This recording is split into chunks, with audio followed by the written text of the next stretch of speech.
फार वर्षांपूर्वी एका सुंदर गावात मीरा नावाची एक लहान मुलगी राहत होती.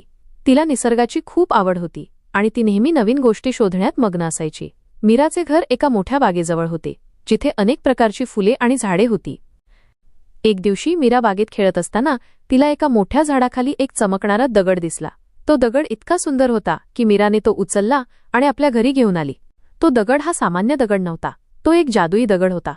जेव्हा मीराने तो दगड हातात घेतला तेव्हा तिला एक अद्भुत शक्ती जाणवली. रात्री झोपण्यापूर्वी तिने तो दगड आपल्या उशीखाली ठेवला. दुसऱ्या दिवशी सकाळी मीरा उठली आणि तिला तिच्या खोलीत एक सुंदर फुलपाखरू दिसले. ते फुलपाखरू तिच्या दगडाभोवती फिरत होते. मीराला खूप आनंद झाला. तेव्हा तिला समजले की हा दगड जादूचा आहे आणि तो तिच्या सभोवतालच्या निसर्गाला आणखी सुंदर बनवत आहे. मीराने ठरवले की ती हा दगड सर्वांसोबत वाटून घेईल. तिने तो दगड आपल्या बागेच्या मध्यभागी ठेवला. तेव्हा त्या दगडातून एक तेजस्वी प्रकाश बाहेर पडला आणि तो प्रकाश संपूर्ण गावात पसरला. त्यामुळे संपूर्ण गाव आनंदाने आणि उत्साहाने भरले.